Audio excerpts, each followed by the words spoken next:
Engineer Mirza صاحب جنہوں نے آپ کے تھوڑے بہت اختلاف ہیں ان سے وہ ہوتے ہیں، جو ان کے بھی گاندھی صاحب سے تھوڑے اختلاف ہیں، لیکن وہ ہمیشہ بڑے احتراماً ان کی بات کرتے ہیں. پر جو ان کے ساتھ ہو رہا ہے، جو انہوں نے کیا وہ بلیسفمی ہے؟ اور بھی آپ پولیٹیکلی کیسے دیکھتے ہیں کہ کس وجہ سے ان کے ساتھ یہ ہو رہا ہے؟ میرا خیال ہے دنیا کے اندر بہت سارے معاملات انسان کرتا ہے اور بہت سارے معاملات خدا کر رہا ہوتا ہے. انجینئر صاحب کے ساتھ جو کچھ ہو رہا ہے اس میں انسانوں کے ساتھ ساتھ کچھ خدا کی اسکیم کا بھی دخل ہے، اور اس سے بہت خیر برآمد ہوگی اس ملک کے اندر.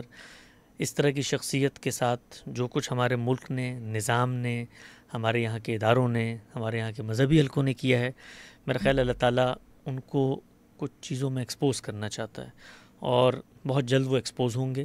اور انجینئر صاحب انشاءاللہ خیر سے باہر آئیں گے. ہم سب کی نیک تمنائیں، دعائیں ان کے ساتھ ہیں. اللہ تعالیٰ ان کی حفاظت کرے.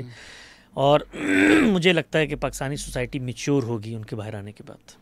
تو جو لوگ یہ بھی پوچھتے ہیں کہ کیوں آپ یا جاوید احمد گاندھی صاحب چلے گئے پاکستان چھوڑ گئے، آئی تھنک جو انجینئر صاحب کے ساتھ ہو رہا ہے اس میں جواب بھی مل جاتا ہے کہ سیف نہیں ہے اسلام کی بات کرنے کے لیے پاکستان. بالکل ایسے ہی ہے. میرا خیال ہے انجینئر صاحب جب باہر آئیں گے تو میرا سب سے پہلا ان کو مشورہ یہ ہوگا کہ اگر آپ وہ کام کرنا چاہتے ہیں جو آپ کر رہے تھے تو اس میں دین کا حکم یہی ہے. اس کو بزدلی پر معمول نہیں کرنا چاہیے. یہ دین کا حکم ہے کہ جس وقت یہ صورتحال پیدا ہو کہ گرد و پیش کے لوگ آپ کی وجہ سے خطرے میں آ جائیں تو پھر آپ کو ہجرت کرنی چاہیے.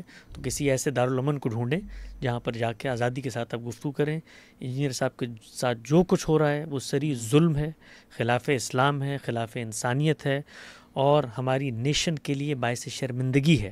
اور ہم اس چیز کو دھوتے دھوتے ہمیں اب اشرے لگیں گے کہ ہم نے ایک نوجوان کو جس نے اپنی ارتھ سے دین کو سیکھا، صحیح غلط سے قطع نظر، اس کے رویے سے قطع نظر، اس نے محنت کی، ہزاروں لاکھوں لوگوں کو اس نے انسپائر کیا، اس سے صرف بدلہ اور انتقام لینے کے لیے ہم نے اس کے لیے کیا کیا؟ پیغمبر کے نام کو مس یوز کیا. سب سے بڑے جو دکھ کی بات ہے، انجینئر صاحب پہ کوئی زمین غبن کرنے کا مقدمہ کر دیتا، کوئی ان کے اوپر اغوا برائے تاوان کا مقدمہ کر دیتا، لاء کے ساتھ وہ لڑتے. میرے پیغمبر کو مس یوز کیا آپ لوگوں نے، اور پیغمبر کو آپس کی لڑائی میں لے آئے ہیں آپ.